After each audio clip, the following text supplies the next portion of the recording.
ಸ್ನೇಹಿತರೆ ಹಾಗೂ SSLC ವಿದ್ಯಾರ್ಥಿಗಳಿಗೆ RK ಕ್ಲಾಸಸ್ಗೆ ಸ್ವಾಗತ.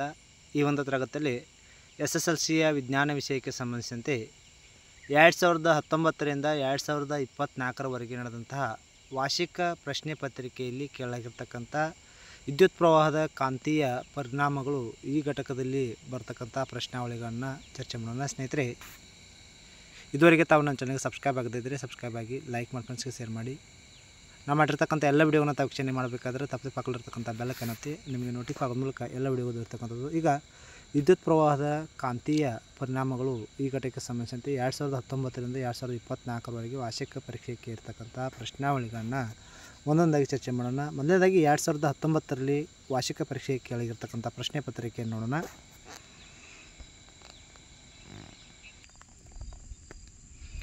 ಮಾರ್ಚ್ 2019 ವಾರ್ಷಿಕ ಪರೀಕ್ಷೆಗೆ ಇರ್ತಕ್ಕಂಥ ಪ್ರಶ್ನಾವಳಿಗಳನ್ನು ನೋಡೋಣ. ವಿದ್ಯುತ್ ಮಂಡಲದಲ್ಲಿ ಓವರ್ಲೋಡ್ ಮತ್ತು ಋಸ್ವ ಮಂಡಲ ಉಂಟಾಗಲು ಕಾರಣಗಳೇನು?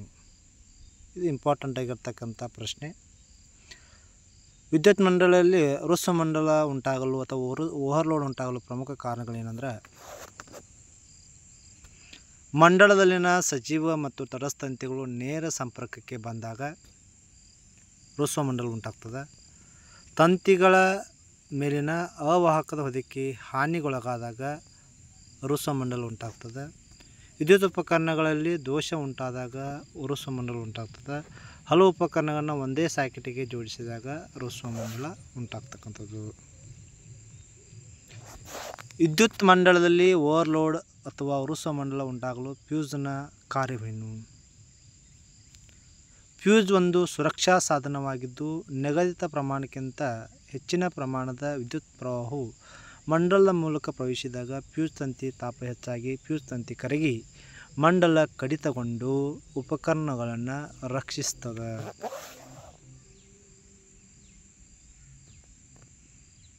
ಕಾಂತೀಯ ಬಲರೇಖೆಗಳ 2 ಗುಣಗಳು. ಕಾಂತಕ್ಕೆ ದಿಕ್ಕು ತೋರಿಸುವ ಗುಣದ ದಕ್ಷಿಣೋತ್ತರವಾಗಿ ನಿಲ್ತದೆ. ಕಾಂತದಲ್ಲಿ ದಕ್ಷಿಣ ತುದಿಯನ್ನು ದಕ್ಷಿಣ ಧ್ರುವ, ಉತ್ತರ ತುದಿಯನ್ನು ಉತ್ತರ ಧ್ರುವ ತೆಗೆದುವು. ಸಜಾತಿಯ ಧ್ರುವಗಳು ಯಾವಾಗಲೂ ಪರಸ್ಪರ ವಿಕರ್ಷಿಸ್ತವು, ವಿಜಾತಿಯ ಧ್ರುವಗಳು ಪರಸ್ಪರ ಆಕರ್ಷಿಸ್ತವು. ಇನ್ನು ಮಾರ್ಚ್ 2020 ಕೇಳ್ತಕ್ಕಂಥ ಪ್ರಶ್ನೆ, ದಂಡ ಕಾಂತದ ಸುತ್ತಲಿನ ಕಾಂತೀಯ ಬಲರೇಖೆಗಳನ್ನು ದಿಕ್ಸೂಚಿಯನ್ನು ಉಪಯೋಗಿಸಿ ನೀವು ಹೇಗೆ ಗುರುತಿಸುವಿರಿ? ವಿವರಿಸಿ. ಅಥವಾ ಕಾಂತೀಯ ಬಲರೇಖೆಯ ಲಕ್ಷಣಗಳನ್ನು ಬರೆಯಿರಿ. ಸರಿ ಉತ್ತರ ನೋಡೋಣ. ಒಂದು ಚಿಕ್ಕ ದಿಕ್ಸೂಚಿ ಮತ್ತು ದಂಡಕಾಂತವನ್ನು ತೆಗೆದುಕೊಳ್ಳಬೇಕು. ಡ್ರಾಯಿಂಗ್ ಹಾಳೆಗೆ ಬಂಧಿಸಿದ ಬಿಳಿ ಹಾಳೆಯ ಮೇಲೆ ದಂಡಕಾಂತವನ್ನಿರಿಸಿ ದಂಡಕಾಂತದ ಸುತ್ತಲಿನ ಸೀಮಾರೇಖೆಯನ್ನು ಗುರುತು ಮಾಡಬೇಕು. ದಂಡಕಾಂತದ ಉತ್ತರ ಧ್ರುವದ ಬಳಿ ದಿಕ್ಸೂಚಿಯನ್ನು ಇರಿಸಿ ದಿಕ್ಸೂಚಿಯ 7 ತುದಿಗಳ ಸ್ಥಾನವನ್ನು ಗುರುತು ಮಾಡಬೇಕು. ದಿಕ್ಸೂಚಿಯ ಉತ್ತರ ಧ್ರುವವು ಮೊದಲು ಆಕ್ರಮಿಸಿದ ಸ್ಥಾನವನ್ನು ದಕ್ಷಿಣ ಧ್ರುವವು ಆಕ್ರಮಿಸದಂತೆ ಸೂಚಿಯನ್ನು ಚಲಿಸಬೇಕು. ಇದೇ ರೀತಿ ದಿಕ್ಸೂಚಿಯನ್ನು ದಂಡಕಾಂತದ ದಕ್ಷಿಣ ಧ್ರುವ ತಲುಪುವವರೆಗೆ ಮುಂದುವರಿಸಬೇಕು. ಗುರುತು ಮಾಡಿದ ಬಿಂದುಗಳನ್ನು ನಯವಾದ ವಕ್ರರೇಖೆಯಿಂದ ಸೇರಿಸಬೇಕು. ಇದು ಕಾಂತೀಯ ಬಲರೇಖೆಗಳನ್ನು ಪ್ರತಿನಿಧಿಸುತ್ತದೆ. ಈ ಮೇಲಿನದನ್ನು ಪುನರಾವರ್ತಿಸಿ ನಾವು ಸಾಕಷ್ಟು ಸಂಖ್ಯೆಯ ಬಲರೇಖೆಗಳನ್ನು ಅಳೆಯಬಹುದು. ಇನ್ನು ಮುಂದೆ ಸೆಪ್ಟೆಂಬರ್ 2020 ವಾರ್ಷಿಕ ಪರೀಕ್ಷೆಗೆ ಇರತಕ್ಕಂಥ ಪ್ರಶ್ನೆ, ಕೊಟ್ಟಿರುವ ಚಿತ್ರವನ್ನು ಗಮನಿಸಿ. ಇಲ್ಲಿ ಚಿತ್ರವನ್ನು ಕೊಡಿದ P ಮತ್ತು Q ಚಿತ್ರ. P ಮತ್ತು Qಗಳು ಪ್ರತಿನಿಧಿಸುತ್ತಿರುವ ಕಾಂತದ ಧ್ರುವಗಳು ಕ್ರಮವಾಗಿ ದಕ್ಷಿಣ ಮತ್ತು ದಕ್ಷಿಣ, ಉತ್ತರ ಹಾಗೂ ದಕ್ಷಿಣ, ಉತ್ತರ ಮತ್ತು ಉತ್ತರ, ದಕ್ಷಿಣ ಮತ್ತು ಉತ್ತರ. ಇಲ್ಲಿ ದಕ್ಷಿಣ ಮತ್ತು ದಕ್ಷಿಣ ಆಗ್ತದೆ. ಯಾಕೆ ವಿಕರ್ಷಣೆ ಕ್ರಿಯೆ ನಡೀತಕ್ಕಂಥದ್ದು ಕಾಂತದ.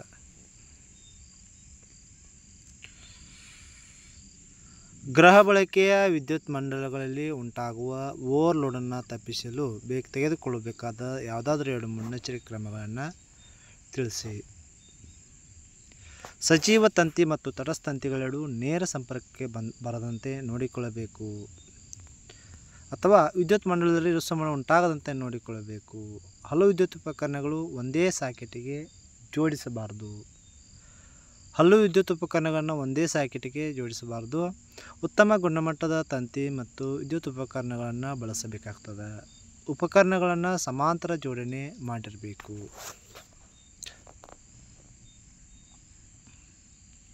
ಮುಖ್ಯ ಪರೀಕ್ಷೆ 2021ರಲ್ಲಿ ಕೇರ್ತಕ್ಕಂಥ ಪ್ರಶ್ನೆ, ಬಹು ಆಯ್ಕೆ ಪ್ರಶ್ನೆ. ಒಂದು ಸೊಲೆನಾಯ್ಡ್ನ ಒಳಭಾಗದಲ್ಲಿ ಕಾಂತೀಯ ಬಲರೇಖೆಗಳು ಸಮಾಂತರ ಸರಳ ರೇಖೆಗಳಂತೆ ಇರ್ತವು. ಇದಕ್ಕೆ ಕಾರಣ ಸೊಲೆನಾಯ್ಡ್ನ ಒಳಭಾಗದಲ್ಲಿ ಕಾಂತಕ್ಷೇತ್ರ ಅತ್ಯಂತ ಹೆಚ್ಚಾಗಿರ್ತದೆ, ಏಕರೂಪವಾಗಿರ್ತದೆ, 0 ಆಗಿರ್ತದೆ, ವಿದ್ಯುತ್ ಪ್ರವಾಹದಿಂದ ಉಂಟಾಗಿರ್ತದೆ. ಸರಿ ಉತ್ತರ ನೋಡಿದಾಗ ಏಕರೂಪವಾಗಿರ್ತದೆ. ಪೂರಕ ಪರೀಕ್ಷೆ 2021ರಲ್ಲಿ ಕೇಳ್ತಕ್ಕಂಥ ಪ್ರಶ್ನೆ, ಇವುಗಳಲ್ಲಿ ಯಾವುದು ಕಾಂತೀಯ ಬಲರೇಖೆಗಳ ಒಂದು ಲಕ್ಷಣವಲ್ಲ? ಕಾಂತೀಯ ಬಲರೇಖೆಗಳು ಧ್ರುವಗಳ ಬಳಿ ದಟ್ಟವಾಗಿರುತ್ತವೆ. ಕಾಂತೀಯ ಬಲರೇಖೆಗಳು ಆವೃತ್ತ ಜಾಲಗಳಾಗಿವೆ. ಕಾಂತೀಯ ಬಲರೇಖೆಗಳು ಒಂದನ್ನೊಂದು ಛೇದಿಸುತ್ತಿರುತ್ತವೆ. ಕಾಂತೀಯ ಬಲರೇಖೆಗಳು ಉತ್ತರ ಧ್ರುವದಲ್ಲಿ ಸಹಿತವಾಗಿ ದಕ್ಷಿಣ ಧ್ರುವದಲ್ಲಿ ವಿಲೀನ ಆಗ್ತವೆ. ಸರಿ ಉತ್ತರ ಕಾಂತೀಯ ಬಲರೇಖೆಗಳು ಒಂದನ್ನೊಂದು ಛೇದಿಸ್ತವೆ. ಫ್ಲೆಮಿಂಗ್ನ ಬಲಗೈ ನಿಯಮದಲ್ಲಿ ಮಧ್ಯದ ಬೆರಳು ಸೂಚಿಸುವುದು. ಆಪ್ಷನ್ ಎ ವಾಹಕದಲ್ಲಿನ ಪ್ರೇರಿತ ವಿದ್ಯುತ್ ಪ್ರವಾಹದ ದಿಕ್ಕನ್ನು, ಆಪ್ಷನ್ ಬಿ ಕಾಂತಕ್ಷೇತ್ರದ ದಿಕ್ಕನ್ನು, ಆಪ್ಷನ್ ಸಿ ವಾಹಕದ ಚಲನೆಯ ದಿಕ್ಕನ್ನು, ಆಪ್ಷನ್ ಡಿ ಬಲದ ದಿಕ್ಕನ್ನು. ಸರಿ ಉತ್ತರ ವಾಹಕದಲ್ಲಿನ ಪ್ರೇರಿತ ವಿದ್ಯುತ್ ಪ್ರವಾಹದ ದಿಕ್ಕನ್ನು ಸೂಚಿಸ್ತಕ್ಕಂಥದ್ದು.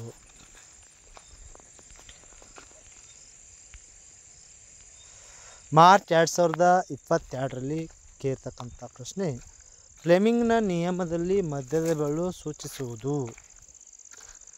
ಪ್ರೇರಿತ ವಿದ್ಯುತ್ ಪ್ರವಾಹದ ದಿಕ್ಕನ್ನು, ಕಾಂತಕ್ಷೇತ್ರದ ದಿಕ್ಕನ್ನು, ವಾಹಕದ ಚಲನೆಯ ದಿಕ್ಕನ್ನು, ಯಾಂತ್ರಿಕ ಬಲದ ದಿಕ್ಕನ್ನು.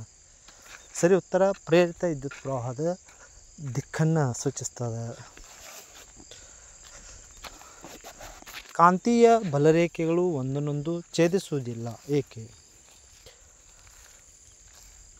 ಛೇದಿಸುವ ಬಿಂದುವಿನಲ್ಲಿ ದಿಕ್ಸೂಚಿಯು ಎರಡೂ ದಿಕ್ಕುಗಳತ್ತ ನಿರ್ದೇಶಿಸಬೇಕು, ಆದರೆ ಇದು ಸಂಭವನೀಯವಾಗಿರುವುದಿಲ್ಲ. ಮುಂದಿನ ಪ್ರಶ್ನೆ, ಭೂಸಂಪರ್ಕ ತಂತಿಯ ಕಾರ್ಯಗಳೇನು? ಗೃಹ ಬಳಕೆಯ ವಿದ್ಯುತ್ ಮಂಡಲದಲ್ಲಿ ಲೋಹದ ಮೇಲ್ಮೈ ಹೊಂದಿರುವ ವಿದ್ಯುತ್ ಉಪಕರಣವನ್ನು ಜೋಡಿಸುವುದು ಅಗತ್ಯವಾಗಿದೆ, ಏಕೆ? ವಿವರಿಸಿ. ಭೂಸಂಪರ್ಕ ತಂತಿಯ ಕಾರ್ಯಗಳು ಗೃಹ ಬಳಕೆಯ ವಿದ್ಯುತ್ ಮಂಡಲದಲ್ಲಿ ಲೋಹದ ಮೇಲ್ಮೈ ಹೊಂದಿರುವ ವಿದ್ಯುತ್ ಉಪಕರಣಗಳ ಸುರಕ್ಷತೆಗಾಗಿ ಬಳಸಲಾಗ್ತದೆ. ಇದು ಕಡಿಮೆ ರೋಧ ಹೊಂದಿರುವ ವಿದ್ಯುತ್ ಪ್ರವಾಹದ ಪಥವನ್ನು ಉಂಟುಮಾಡ್ತದೆ. ಉಪಕರಣದಲ್ಲಿ ಯಾವುದೇ ರೀತಿಯ ವಿದ್ಯುತ್ ಸೋರಿಕೆ ಉಂಟಾದಲ್ಲಿ ಅದರ ವಿಭವಾಂತರವನ್ನು ಭೂಮಿಯ ಮುಖಾಂತರ ಸಮನಾಗಿಸ್ತದೆ. ಬಳಕೆದಾರಿಗೆ ತೀವ್ರ ವಿದ್ಯುತ್ ಆಘಾತವಾಗುವುದಿಲ್ಲ. ಜೂನ್ 2022ರಲ್ಲಿ ಕೇಳ್ತಕ್ಕಂಥ ಪ್ರಶ್ನೆ, ಒಂದು ವಿದ್ಯುತ್ ಮಂಡಲದಲ್ಲಿ ಓವರ್ಲೋಡ್ ಉಂಟಾಗಲು ಕಾರಣಗಳೇನು? ಈಗಾಗಲೇ ಬಂದಿರತಕ್ಕಂಥ ಪ್ರಶ್ನೆ ಇದು. ವಿದ್ಯುತ್ ಪ್ರವಾಹದಿಂದ ಸೊಲೆನಾಯ್ಡ್ನಲ್ಲಿ ಉಂಟಾದ ಕಾಂತಕ್ಷೇತ್ರದ ಲಕ್ಷಣವನ್ನು ಪಟ್ಟಿ ಮಾಡಿ. ಸೊಲೆನಾಯ್ಡ್ನಲ್ಲಿ ಕಾಂತಕ್ಷೇತ್ರ ಹೆಚ್ಚು ಮಾಡುವ 2 ವಿಧಾನಗಳನ್ನು ಯಾವುವು ಅಂತ ಕೇಳಿದರು. ನೋಡಿರಿ, ವಿದ್ಯುತ್ ಪ್ರವಾಹದಿಂದ ಸೊಲೆನಾಯ್ಡ್ನಲ್ಲಿ ಉಂಟಾದ ಕಾಂತಕ್ಷೇತ್ರವು ದಂಡಕಾಂತದ ಸುತ್ತಲೂ ಉಂಟಾಗತಕ್ಕಂಥ ಕಾಂತಕ್ಷೇತ್ರದಂತೆ ಇರ್ತದೆ. ಸೊಲೆನಾಯ್ಡ್ನ ಒಳಭಾಗದಲ್ಲಿ ಕಾಂತಕ್ಷೇತ್ರವು ಏಕರೂಪವಾಗಿರ್ತದೆ. ಸೊಲೆನಾಯ್ಡ್ನಲ್ಲಿ ಕಾಂತಕ್ಷೇತ್ರವನ್ನು ಹೆಚ್ಚು ಮಾಡ್ತಕ್ಕಂಥ 2 ವಿಧಾನಗಳಂದರೆ ಸುಳಿಯ ಸುತ್ತುಗಳ ಸಂಖ್ಯೆಯನ್ನು ಹೆಚ್ಚಿಸೋದು, ಸುಳಿಯಲ್ಲಿ ಪ್ರವೇಶಿಸುವ ವಿದ್ಯುತ್ ಪ್ರವಾಹವನ್ನು ಹೆಚ್ಚಿಗೆ ಮಾಡುವುದು. 2 ವಿಧಾನ ಮೂಲಕ ಏನು ಮಾಡ್ಬೋದು? ಸೊಲೆನಾಯ್ಡ್ನಲ್ಲಿ ಕಾಂತಕ್ಷೇತ್ರವನ್ನು ಹೆಚ್ಚು ಮಾಡ್ಬೋದು. ಇನ್ನು ಮಾರ್ಚ್ 2023ರಲ್ಲಿ ಕೇಳ್ತಕ್ಕಂಥ ಪ್ರಶ್ನೆಗಳು, ಬಲಗೈ ಹೆಬ್ಬೆರಳು ನಿಯಮದಲ್ಲಿ ಹೆಬ್ಬೆರಳು ಏನನ್ನು ಸೂಚಿಸುತ್ತದೆ? ವಿದ್ಯುತ್ ಪ್ರವಾಹದ ದಿಕ್ಕನ್ನು ಸೂಚಿಸುತ್ತದೆ. ಸೊಲೆನಾಯ್ಡ್ ಎಂದರೇನು? ಅವಾಹಕದ ಹೊದಿಕೆ ಇರುವ ತಾಮ್ರದ ತಂತಿಯ ಅನೇಕ ಸುಳಿಗಳನ್ನು ಒತ್ತೊತ್ತಾಗಿ ಸುತ್ತಿರ್ತಕ್ಕಂಥ ಸಿಲಿಂಡರ್ ಆಕಾರದ ರಚನೆಯನ್ನು ಸೊಲೆನಾಯ್ಡ್ ಅಂತ ಕರೆಯಲಾಗ್ತದೆ. ಸೊಲೆನಾಯ್ಡ್ ಅಂತ ಕರಿತೀವಿ.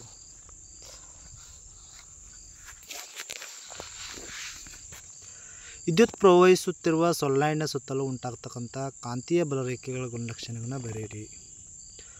ಸೊಲೆನಾಯ್ಡ್ನ ತುದಿಗಳಂದರೆ ಧ್ರುವಗಳಲ್ಲಿ ಕಾಂತೀಯ ಬಲರೇಖೆಗಳು ಏಕಕೇಂದ್ರೀಯ ವೃತ್ತಗಳಂತೆ ಕಾಣಿಸ್ತವೆ. ಸೊಲೆನಾಯ್ಡ್ನ ಕೇಂದ್ರ ಭಾಗದಲ್ಲಿ ಅಂದರೆ ಒಳಗೆ ಕಾಂತೀಯ ಬಲರೇಖೆಗಳು ಸಮಾಂತರ ಸರಳ ರೇಖೆಯಂತೆ ಕಾಣಿಸ್ತದೆ. ಲೋಹದ ಮೇಲ್ಮೈ ಹೊಂದಿರುವ ವಿದ್ಯುತ್ ಉಪಕರಣಗಳನ್ನು ಭೂಸಂಪರ್ಕ ತಂತಿಗೆ ಜೋಡಿಸಲಾಗ್ತದೆ, ಏಕೆ? ಲೋಹದ ಮೇಲ್ಮೈಗೆ ಜೋಡಿಸಲಾಗಿರುವ ಭೂಸಂಪರ್ಕ ತಂತಿಯು ಕಡಿಮೆ ರೋಧವನ್ನು ಹೊಂದಿರುವ ವಿದ್ಯುತ್ ಪ್ರವಾಹದ ಪಥವನ್ನು ಉಂಟುಮಾಡ್ತದೆ.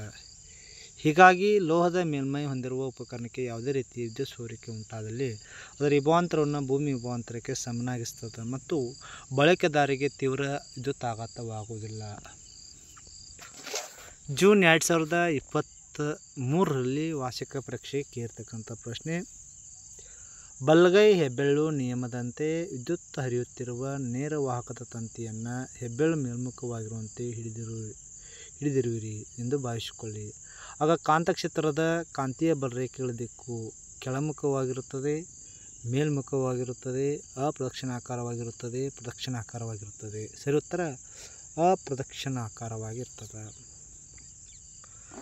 ಚಿತ್ರವನ್ನು ಗಮನಿಸಿ ವಿದ್ಯುತ್ ಪ್ರವಾಹ ಇರುವ ತಂತಿ ಎಬಿಯ ಮೇಲೆ ವರ್ತಿಸುವ ಬಲದ ದಿಕ್ಕನ್ನು ತಿಳಿಸಿ.